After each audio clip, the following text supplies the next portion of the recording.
Now, ano ang problema kapag ang Vice President ay kinasuhan ng plunder? Well, ang Vice President, ang plunder po, kapag yan ay napatunayan at ikaw ay nahatulan na guilty, meron po yung penalty ng perpetual disqualification from office. At kapag ikaw ay napatawan ng ganyang tinatawag na accessory penalty, yan ay magresulta sa iyong pagkakatanggal sa iyong posisyon bilang isang impeachable officer. Kaya ang sabi ng korte dun sa Gonzales at dun sa kasong Villa, ang ibig sabihin nito, ang lahat ng impeachable officers, hindi lamang ang presidente, kasama ng vice president, ang chairman, at saka ang mga miyembro ng Constitutional Commission at ng ombudsman, ay hindi po pwedeng kasuhan ng kasong kriminal na po pwedeng maging dahilan sa kanilang pagkakatanggal sa kanilang posisyon. Dahil ang sabi ng saligang batas, yung mga impeachable officers na yan ay po pwede lamang matanggal sa pamamagitan ng impeachment. At dahil ang kaso na ihahain sa kanila ay po pwedeng maging dahilan para sila ay matanggal sa kanilang posisyon, hindi sila po pwedeng litisin habang sila ay nasa pwesto dahil kapag sila napatunayan nagkakasala, yan ay magresulta sa accessory penalty ng perpetual disqualification from public office kasama na yung pagtanggal sa kanilang posisyon. Kaya nga po, bagamat po pwedeng mag-imbestiga ang ombudsman laban hindi lamang sa vice president kundi na rin sa presidente at lahat ng mga impeachable officers kasama na ang Chief Justice, Associate Justices, Chairman, members ng Constitution Commission at ng Ombudsman, hindi sila po pwedeng magsampa ng kaso habang sila ay nakapwesto. Shout out sa Reaction Vlog, YouTube channel, please like and subscribe. Mabuhay kayo. Anyway, tuloy-tuloy naman po ang buhay natin matapos ang ating kaarawan. At ang ating pag-uusapan ngayon ay nung makalawa ata ay nagsampa ng kasong plunder. Ito po ni Cory Aquino na si Kiko Aquino D na nagrereklamo laban kay VP Sara ng plunder. Now, alam natin na nabasura na ng Korte Suprema yung impeachment complaint ni Sara Duterte kaya safe si Sara from another impeachment complaint until February next year. Pero February is only 4 months from now. At sa tingin ko nga, plano nila na buhayan muli ang impeachment na yan. Pero sa tingin ko wala nang mangyayari. Kasi po, halos election na by 2026. No? At talagang alam naman natin na wala pang kandidato na lumalapit sa magiging pagkapanalo ni Sara Duterte kung ang eleksyon ay mangyayari ngayon. Kaya naman hindi ako magtataka kung talagang lahat ay gagawin nila para sirain si VP Sara gaya ng ginawa nila kay VP Binay noon. No? Pero wala naman po silang magagamit laban kay VP Sara. No? Kay VP Binay, pinakita nila yung drone shots doon sa malawak niyang farm dyan sa Batangas. At talagang tingin ko yun ang nakasira kay VP Binay kasi talagang nakakashock naman talaga kung makita mo kung gano'ng kagarbo yung kanyang farm sa Batangas. Bagamat isipin po natin, no? Kapag malaki naman ang lupa sa probinsya, hindi po nakapagtataka yan dahil mura naman po compared to Metro Manila ang mga lupa sa probinsya. So sa akin, hindi pa rin deserve ni VP Binay yung ginawang paninira sa kanya ng kanyang mga kalaban sa politika. At sa tingin ko, walang ganyang bako na mailalabas laban kay VP Sara because si VP Sara has always had a very humble life. No? Yan ang namana niya sa kanyang ama na talagang ang pamumuhay na normal, na humble, hindi marangya, walang kapritsyohan sa buhay. Yan naman po ang pang-araw-araw na buhay talaga ni VP Sara. So wala silang makikuhang baho gaya ng nakuha na yung mga marangyang mga palasyo laban kay VP Sara o di naman kaya kay Erap Estrada nang ganyan din ang nangyari, no? Yung mga larawan ng iba't ibang mga mansyon ng mga asawa ni Erap Estrada. So sa tingin ko walang mangyayari sa impeachment nila dito sa darating na Pebrero. So ang ginagawa ngayon na nagsabwat ang puwersa ng Dilawan at ng Marcos ay susubukan nila ngayon sa ombudsman. At ang dahilan nga daw kaya tinalaga si Boying Remulla bilang ombudsman para nga po makasuhan itong si VP Sara at tuluyan ng matanggal bilang vice president nang mawala yung pinakamalakas sa kalaban ng mga Marcos sa susunod na eleksyon sa 2028. Kung meron pang 2028 dahil ako naniniwala ako na pag hindi pa natin pinatanggal itong Marcos Jr. ngayon, baka wala na tayong 2028 na aabutan pa. Anyway, pag-aralan natin, pwede nga ba na yung mga kaso gaya ng sinampa ni Kiko D ay maging dahilan para matanggal sa pwesto si VP Sara? Kasi ang sinasabi nila, ang merong immunity from suit lamang ay ang presidente. Alam niyo, wala sa saligang batas yan na meron siyang immunity from suit. Pero sabi ng Korte Suprema, yan ay nakabase doon sa separation of powers na sinasabi na nakasaad sa ating saligang batas at yung katotohanan na kung ang presidente ay hahayaang makasuhan ng kung sino-sino during sa kanyang termino, baka wala nang magawa ang presidente kung hindi mag-file ng depensa sa kanyang mga napakadaming kasong pwedeng ihain sa kanya. Dahil alam naman natin, talaga naman maraming magiging kaaway ang presidente sa larangan ng politika. So, ang sabi ng Korte Suprema, yung immunity from suit ng presidente implied from the separation of powers at saka yung practical na konsiderasyon na kinakailangan makafocus ang presidente sa kanyang trabaho bilang isang presidente. Pero walang ganyang provision pagdating sa vice president at iba pang mga impeachable officers. So ang tanong, palibhasa, ang meron lang immunity from suit ay presidente, pwede bang matanggal sa pwesto ang isang impeachable officer gaya ni VP Sara na wala namang kinikilalang immunity from suit habang sila ay nasa opisina? Well, alam niyo po, dalawang kaso na na-desisyonan ng Korte Suprema dyan. Yung Inre Gonzalez na isang ombudsman na pinapakasuhan din at saka yung isang kaso na Villa, kung hindi ako nagkakamali.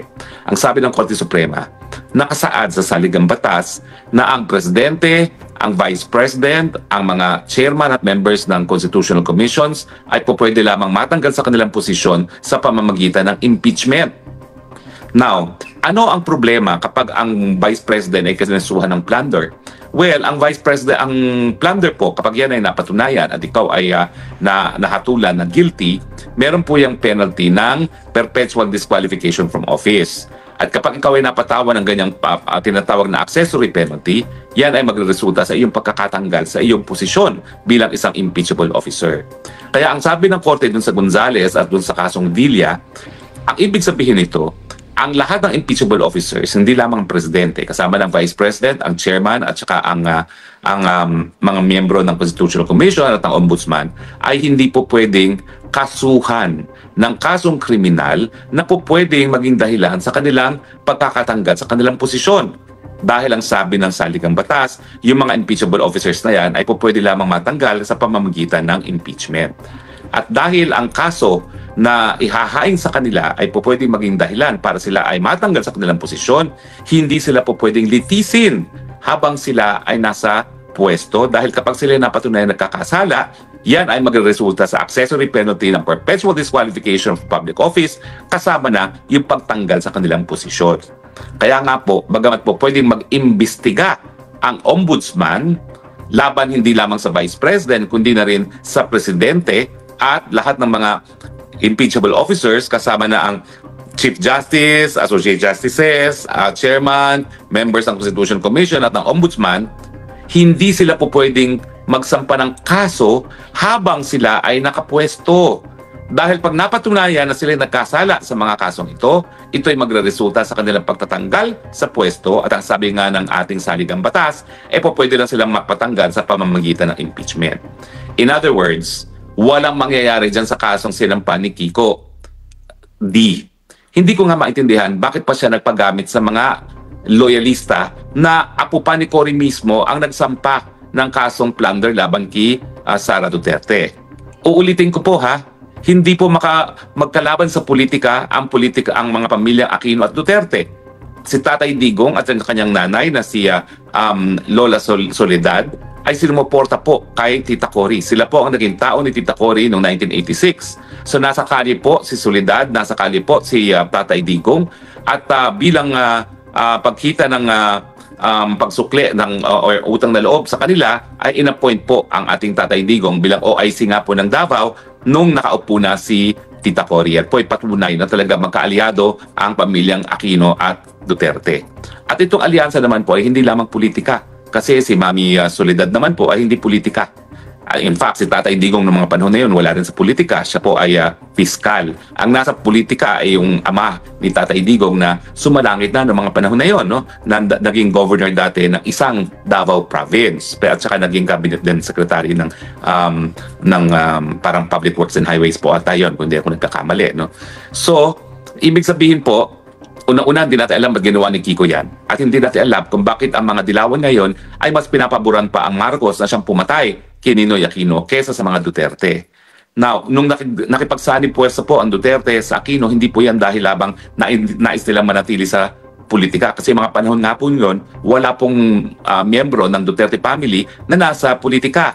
Ginawa po yan ng pamilyang Duterte na makipagsanib puwersa sa Aquino dahil alam nila na si Marcos ay banta sa demokrasya ng Pilipinas. Dahil siya ay diktador, dahil siya ay kurakot, dahil siya ay mamamatay tao, nanonorture, at nag-enforce disappearance ng mga tao. So, ang pinaglalaban po ng Duterte nung sila ay nakipagsanib puwerso sa pamilyang Aquino ay para po sa mabuting pamamalakad ng gobyerno para salbahin ang demokrasya sa kamay na isang diktador. Hindi po yan dahil lamang sa mga personalidad. Dahil alam naman natin kung personalidad lang pag-uusapan, sino ba naman si Cory Aquino, isang housewife, no? Pero nasuportahan siya ng mamamayang Pilipino dahil nga po siya ay naging simbolo ng demokrasya. Na kapag tayo sumuporta kay Cory Aquino, sinusuportahan natin ang demokrasya para sa Pilipinas. So she literally became the figure of democracy in the Philippines. At kaya naman kinilala si Cory Aquino sa buong daigdig na sa hanggang ngayon ay hindi ko po binabaliwala. Talaga naman pong importante naging papel ni Tita Cory, bagamat marami rin pong hindi naging masaya sa kanyang termino dahil yung korupsyon nagpatuloy sa kanyang gobyerno. At ngayon nga po, hanggang ngayon, ang duda natin, itong pamilyang Aquino ay sumusuporta sa mga Marcoses dahil nga po doon sa 24 billion na inaward ng Court of Appeals as just compensation para sa Hacienda Luisita. Napakalaking halaga po yan, no? At yung 24 billion, sigurado pong pwede na magpresidente si Bam Aquino kung ang kanila ay makukuha yan sa susunod na eleksyon. So hindi po malayo na makakalaban talaga ni Sara Duterte bilang presidente kung aabot pa tayo ng 2028, walang iba po si Bam Aquino. At si Bam Aquino, gagastusin lang niya. Miski 1/4 lang ng 24 billion, panalo na siya. Siguradong sigurado na yan. Yung mga tycoon pa, yung mga mayayaman, talagang mga Kastilaloy at mayayamang mga Chino na talagang magbibigay pa, ay baka ang war chest po niyang si Bam Aquino umabot yan ng 20 billion. Tingnan natin kung matatalo niya ang popularidad ng Sara Duterte kung siya ay meron 20 billion para ibili ng airspace para sa ads at para ipamigay sa mga lokal na mga politiko na kukuha ng boto para kay Bam Aquino. So yan po ngayon ang dahilan kung bakit nagsasanib puwersa ang Aquino at ang Marcoses. Pero ang pakiusap ko, huwag po sanang ibenta ang demokrasya para lamang sa ilang pirasong pilak ng ginto. Dahil yan naman po ang dahilan kung bakit naging bagong bayani si Ninoy Aquino, inaalay ang buhay, umuwi sa Pilipinas, miski alam niya na may banta sa kanyang buhay, no? At sana nga po, tayo naman po ay bigyan ng kahalagahan ang demokrasya dahil nakita na natin na nung minsan ang talagang pinakamalaking banta sa ating demokrasya ay ang Marcos Jr. At ngayon, dahil nga sa korupsyon at lantaran ng pagnanakaw nangyayari sa administrasyon ni Marcos Jr., pinakamalaking banta na naman sa ating demokrasya ang Marcos Jr. Pero ang mabuting balita po, maski nagpagamit si Kiko D sa mga Marcoses para dito sa PR stunt na kasuhan si Inday Sara Duterte para sa plunder, wala pong mangyayari dyan. Dahil nakasaad na po sa desisyon ng Korte Suprema sa Gonzales at sa Villar na hindi po pwedeng kasuhan ang impeachable officer gaya ni Vice President habang sila'y nakaposisyon dahil ito'y po pwedeng magresulta sa isang desisyon ng perpetual disqualification from public office na dahilan para malabag yung ating saligang batas na nagsasabi ang mga impeachable officers gaya ng Vice President po pwedeng lamang tanggalin sa pamamagitan ng impeachment. Kaya nga po, ako, sinasabi nila na kaya daw tinalaga si Boyeng Remulla bilang ombudsman ay dahil pakukulong niya si Sara Duterte for plunder.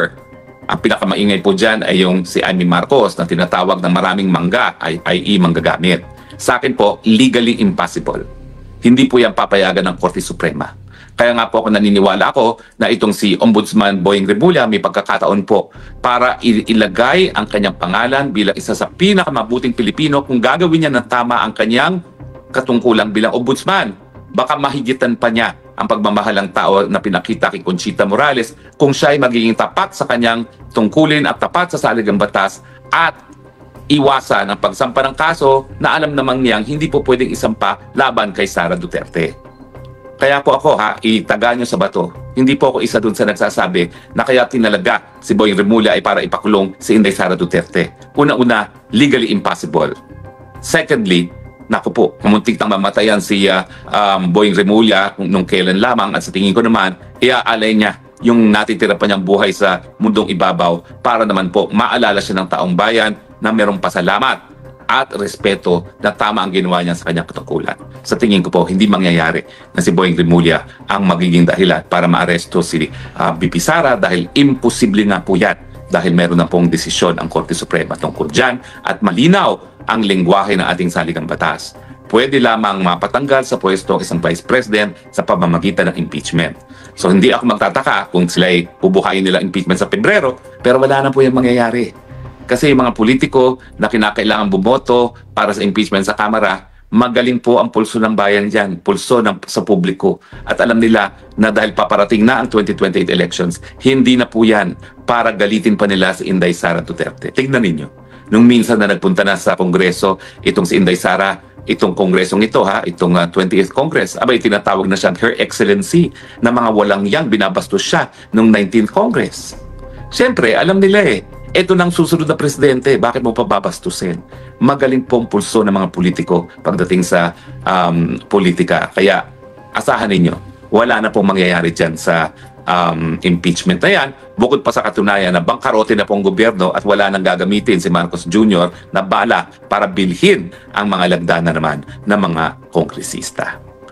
So, sa mga naniniwala na ang Tatak Duterte ang susi para sa pag-unlad ng bayan at para magkaroon muli ng tunay na demokrasya sa ating bayan, pwede po kayo makatulong ng mahimbing dahil wala pong mangyayari dun sa kasong kriminal na isinampa ni Kiko D. Kinakailangan antayin pa muna po bago matapos ang termino ni BP Sara kung hindi siya magiging presidente sa 2028. Dahil kung siya magiging presidente sa 2028, hindi pa rin po pwede pong galawin ang kasong kriminal laban sa kanya until matapos ang kanyang termino bilang presidente.